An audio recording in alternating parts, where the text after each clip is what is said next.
Hello everybody and welcome back to another episode of Crazy Tech Reviews. Now in today's video we're going to be taking a look at something a little bit different than what we usually take a look at in this channel. And that is going to be this late 90s PC tower. Now you might be asking why I'm covering such a thing on my channel, as these aren't really particularly collectible, or at least were. However, it seems like a lot of these old PC towers have been starting to go for quite a bit of money recently, and I'm not sure exactly why, but anyway, I've had this one on my hands for quite a bit of time.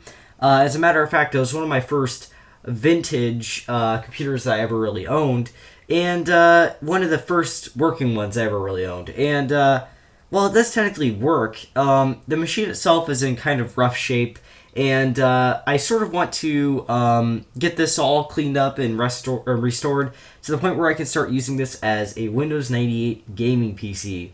Now, if you've watched my live streams over the past few months, you might know that I've been trying to build a different PC into a Windows 98 PC.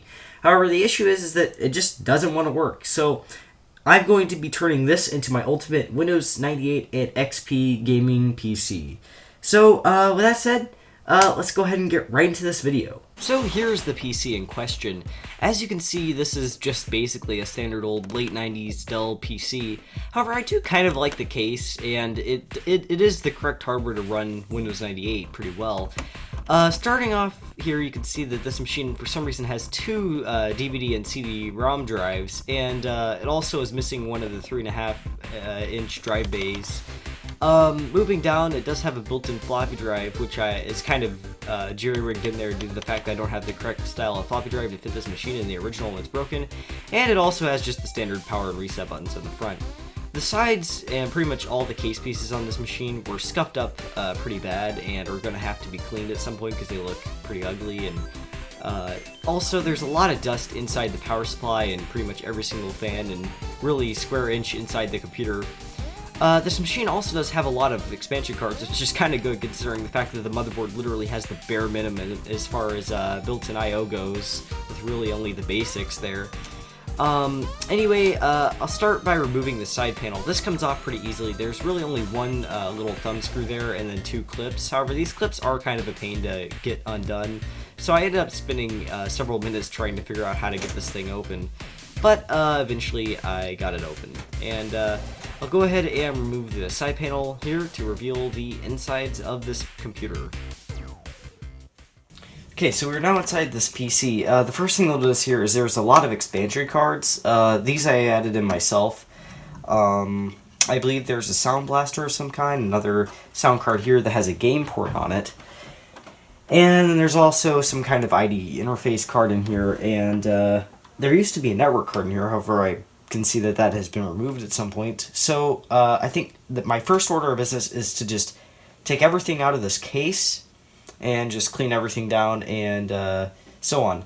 I also noticed we have two optical drives right here. I'm not sure exactly what the reason was for this. I believe at some point there was a missing bezel here on the front, so I think I added the second CD drive to fill that in. However, none of these are flush with the front, and this one isn't even screwed in, so we're going to have to fix that. Here's the original hard drive. This hard drive still works from the last time I powered it on. We're probably going to end up putting a different hard drive in one of these brackets, just so that we can do the Windows 98 installation on that. That or we can partition this original one, but eventually I'm probably going to look for some kind of solid state solution for this machine. We also have a lot of miscellaneous ID and floppy cables and power supply cables, just cables everywhere, so we're going to have to organize that and see if we can get that all figured out and organized. So yeah, the first thing I'm going to do is just unplug anything and remove everything from this case and just clean everything off because there's a lot of dust. And so yeah, let's go ahead and get started with that. So the first thing I'm going to go ahead and do is remove these cards here. Now there's quite a few in the system at the moment, and I'll go ahead and remove all the screws that hold them in and remove the cards.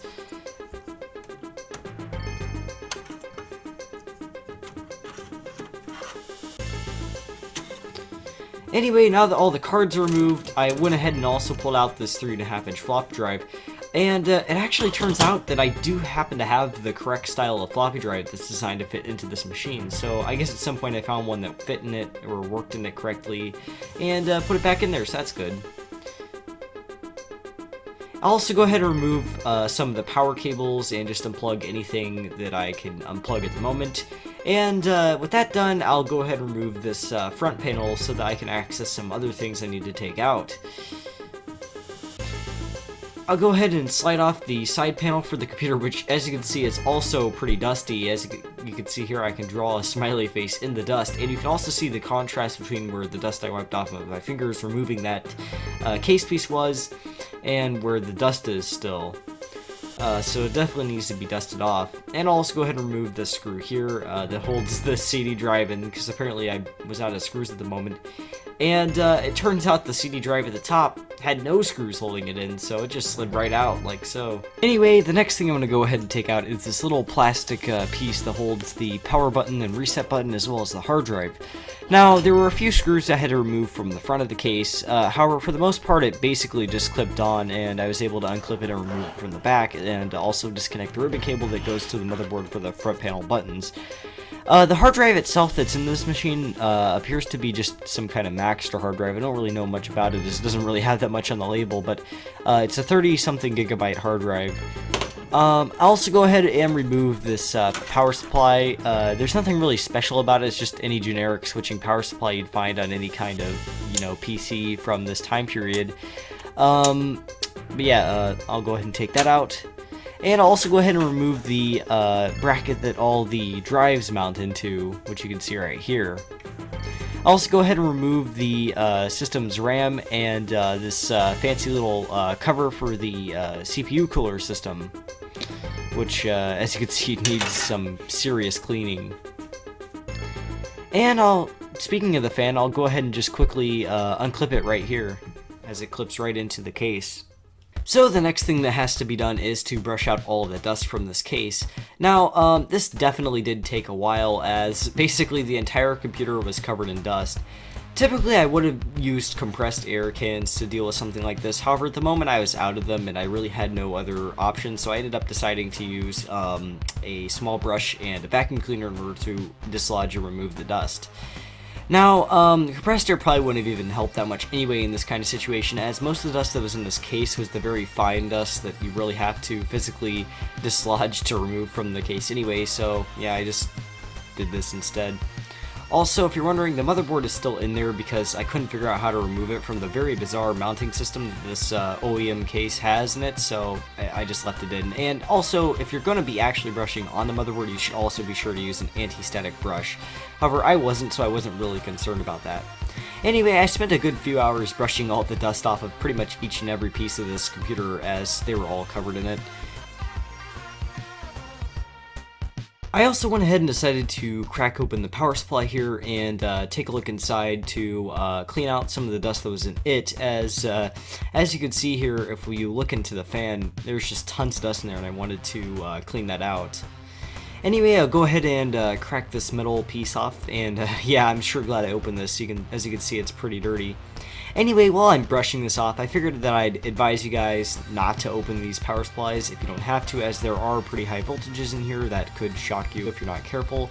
So, again, if you're going to end up doing this, do it at your own risk. I will not be held responsible. But yeah, anyway, moving on, I went ahead and brushed off the dust from this piece here.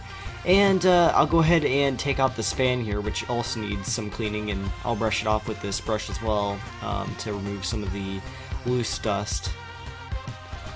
I also came back and held a vacuum cleaner up to it for a little bit to get any more dust off of it that I could. And with that said, it's time to go ahead and reassemble this power supply, as I've pretty much done everything I need to do to it at this point.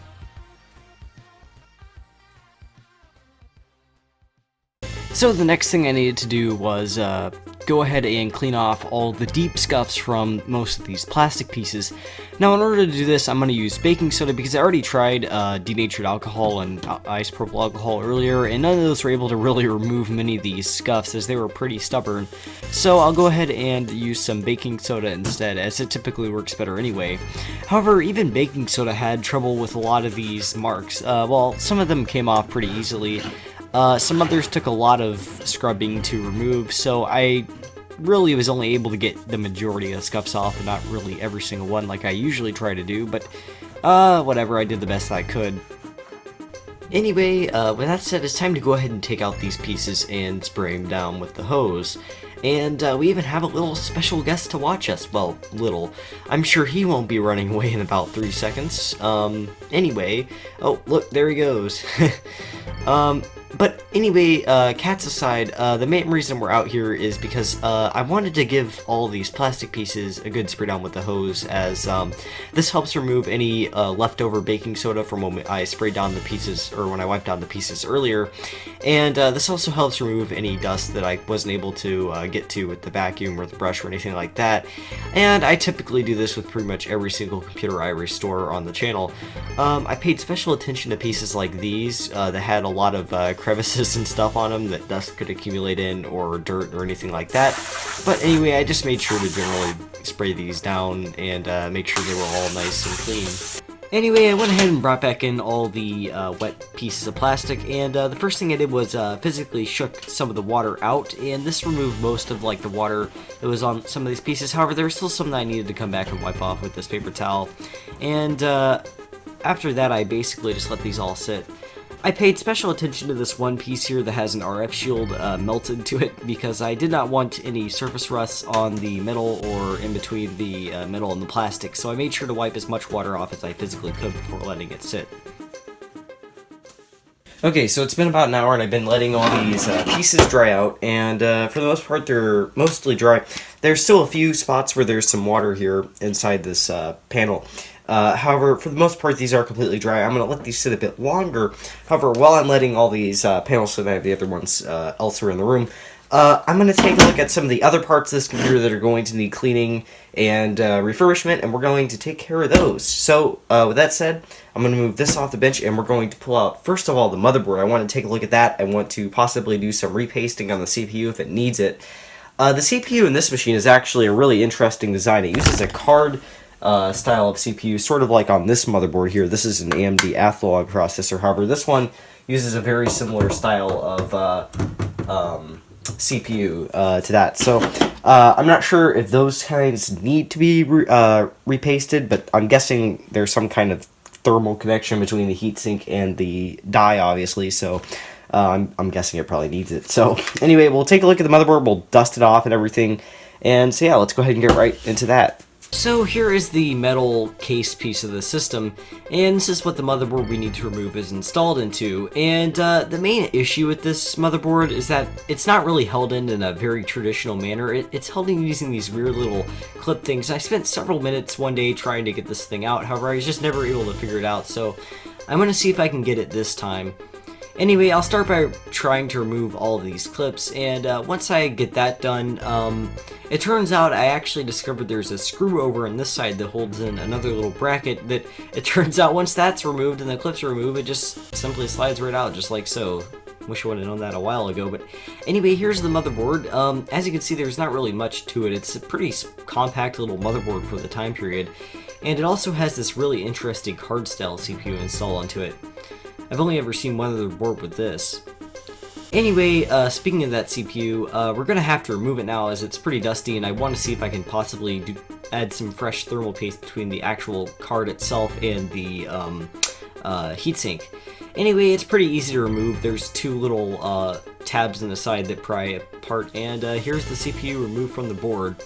I'll start by brushing out some of the dust from the heatsink, and I also tried to get the heatsink apart so I could actually repaste the chip itself. However, I just wasn't able to figure out how it came off, or even if it was supposed to come off, so I just decided to reinstall it and leave it alone. After all, it works fine as is, and I don't really think this CPU generates that much heat anyway.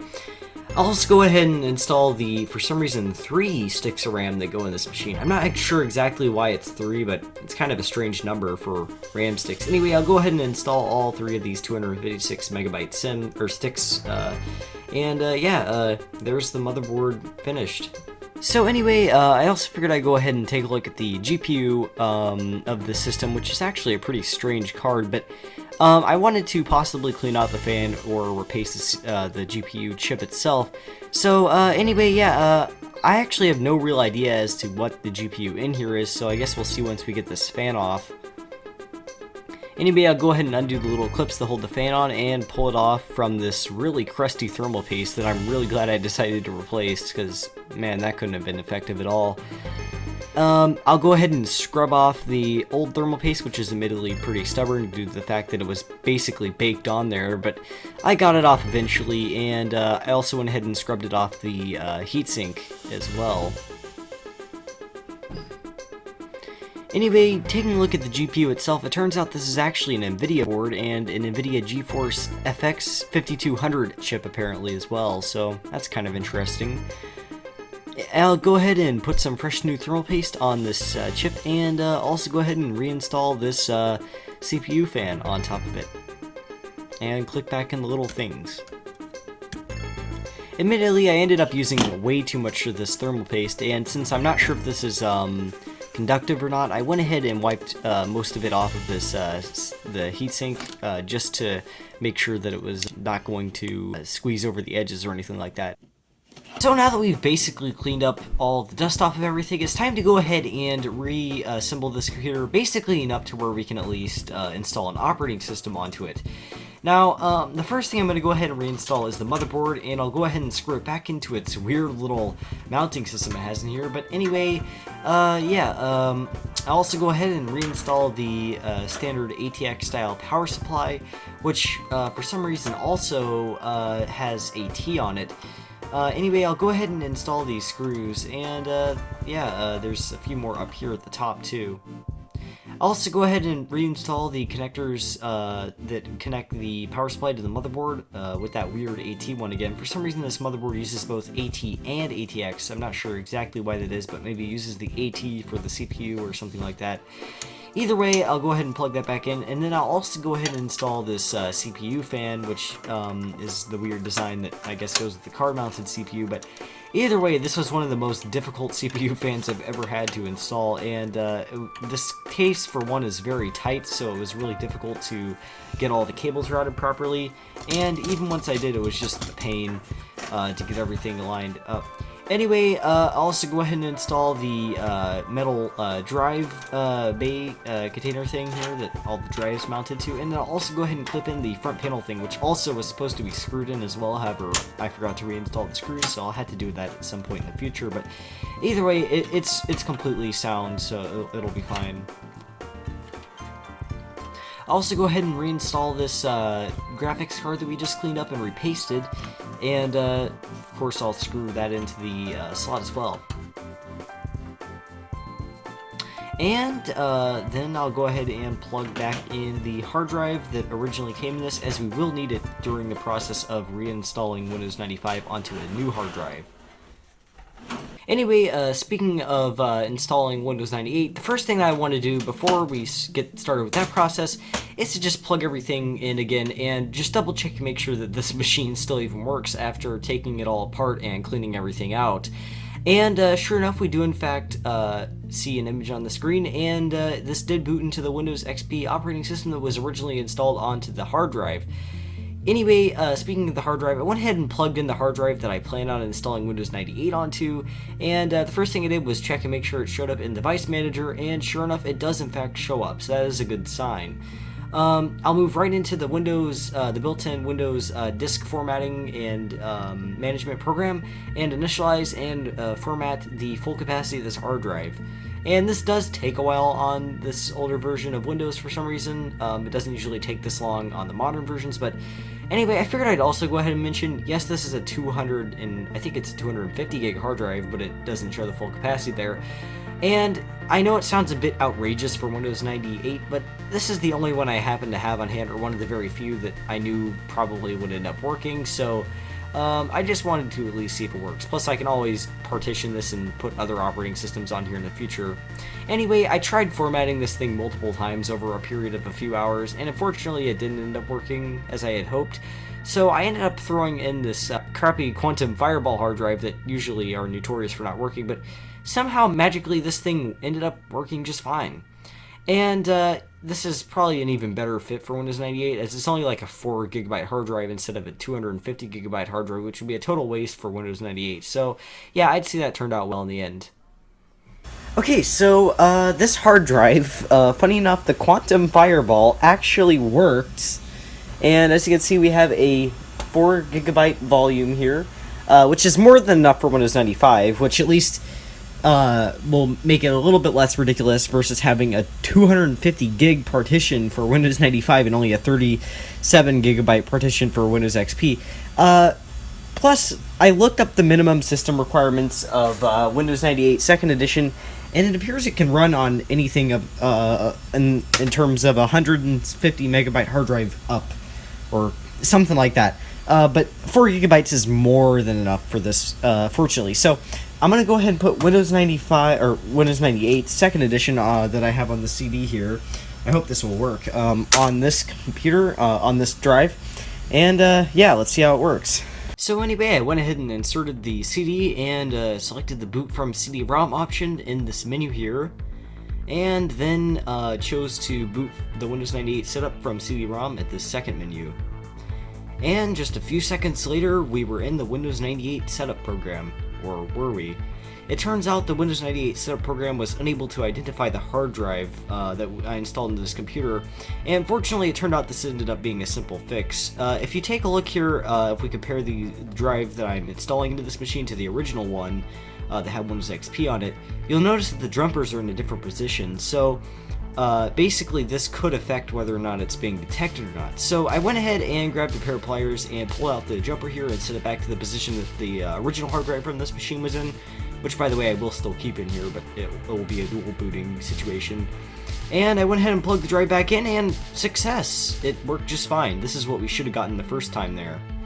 Anyway, my apologies, but I'm going to have to skip over the majority of this installation process, as for the most part it's pretty boring and pretty standard, and pretty much everybody has gone through this process at some point. Anyway, the first part of most Windows installations from like Windows 95 through like XP or somewhere in that range basically have this sort of MS-DOS themed sort of text-based menu where it allows you to sort of configure your hard drive and everything, and then it will reboot into this more commonly well-known menu, I guess, that basically is where the actual operating system is installed onto the hard drive, as well as whatever utilities and software configurations you may choose to install with it. For this installation, I'm pretty much going to go bog standard and just install pretty much all the basic things that would typically come with Windows, as honestly I don't really know enough about Windows to really have a preference as to what I'm going to install, or at least this version of Windows. This is also the part in the installation where you can set up what country you're from, what your computer name is, etc., etc. And then it will proceed to install the operating system onto the hard drive. Obviously, keep in mind this is a time-lapse clip, of course. I mean, it's not actually this fast, and it will take several minutes to complete the installation, especially depending on which hard drive you're using in your particular system. Anyway, it will restart the computer one last time, and then it will boot up to the hard drive for the first time, and you'll be able to see the beautiful Windows 98 splash screen here. Of course, this would look way better if I actually had the correct drivers for the graphics card. However, we haven't even installed Windows yet, so there's no chance of that happening. Anyway, I'll go ahead and enter my name and the company, or in this case just my YouTube channel name, because I don't really have a company. And technically you don't even have to do that, but why not? I'll go ahead and accept the EULA, and then it's time to go ahead and enter the product key. Now, I actually happen to have an official Windows 98 product key, so this is pretty easy for me, and I basically just entered that in. And skipping over the next 10 or so minutes of the installation that was kind of boring, we are now in Windows. And first of all, I'd like to go ahead and mention that this kind of looks like crap right now, and that's mainly because I haven't gotten around to installing the correct graphics drivers yet, so I'm going to have to do that pretty soon, as I'm not sure if I'll be able to live at 640 by 480 at 256 colors for that long.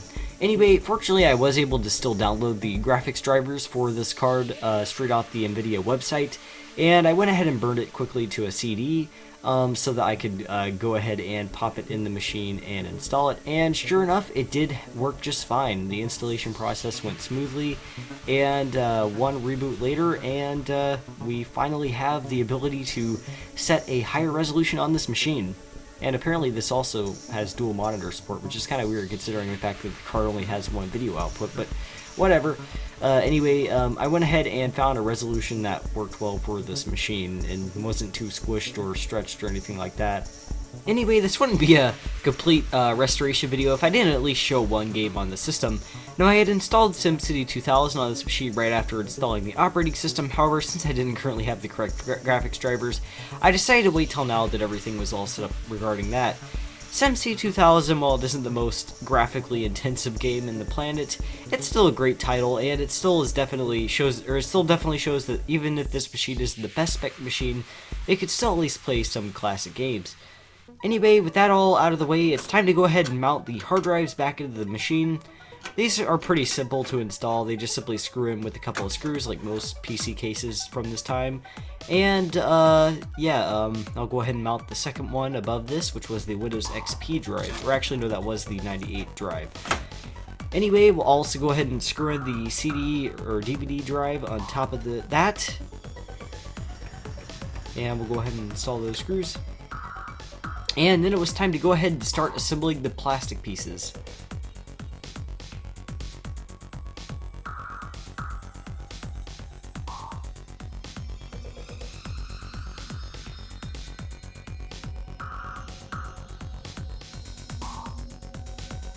Anyway, skipping forward a bit, luckily I was able to find the correct matching 3.5-inch drive bay cover for this computer, so looks like we'll be able to at least fill in that one hole there.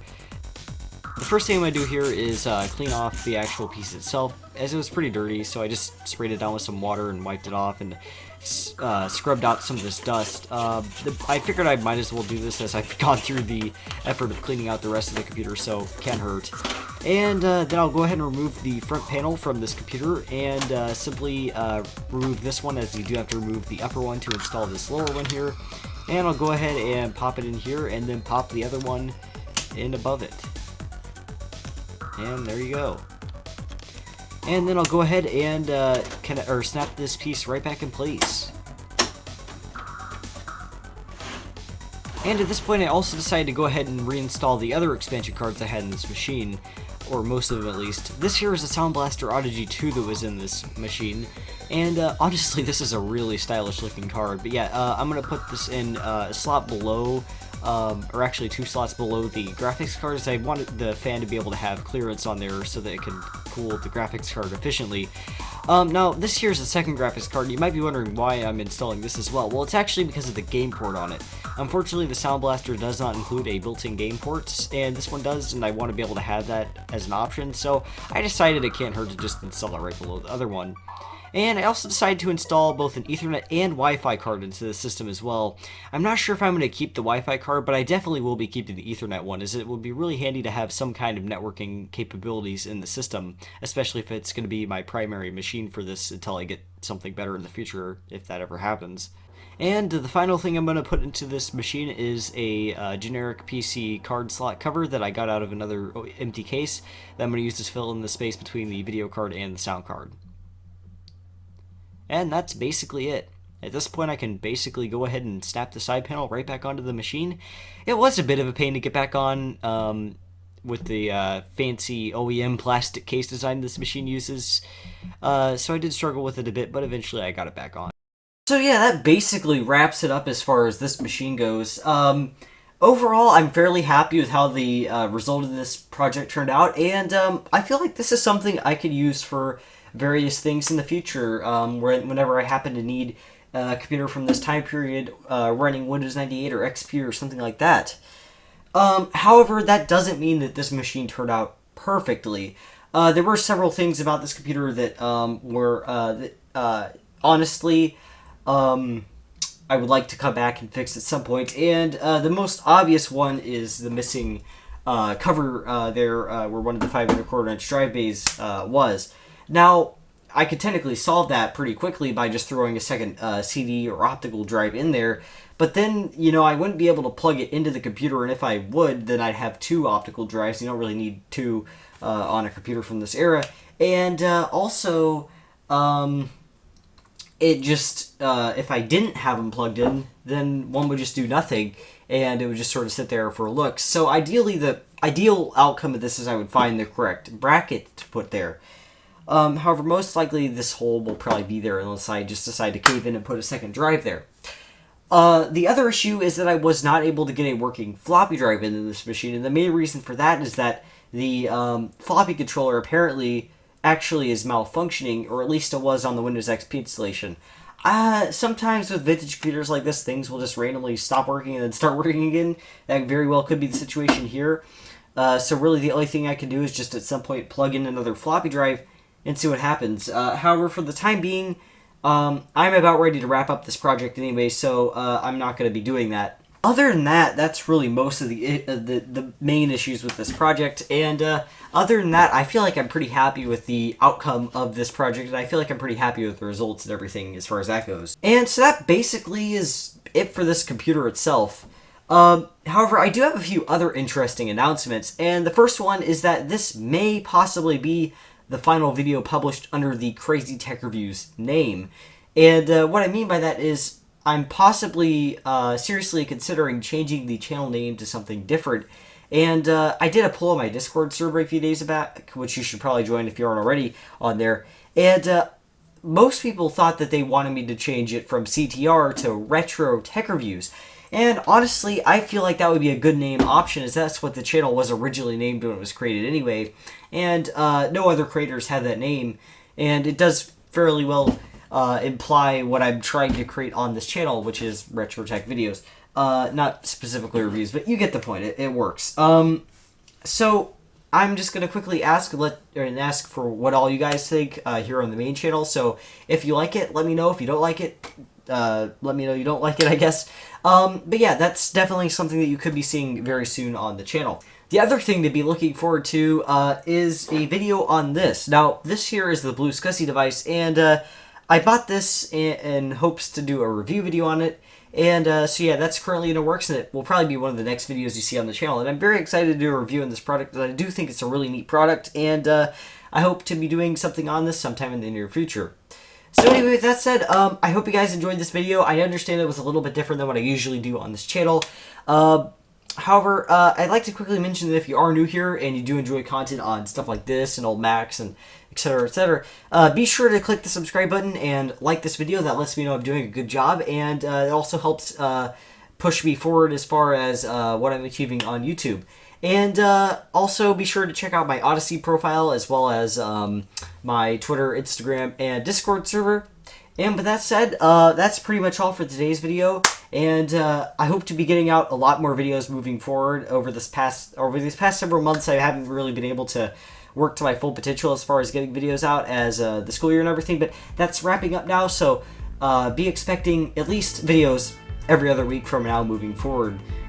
So with that said, thanks for watching, everybody, and I'll see you guys all again in another episode of Crazy Tech Reviews.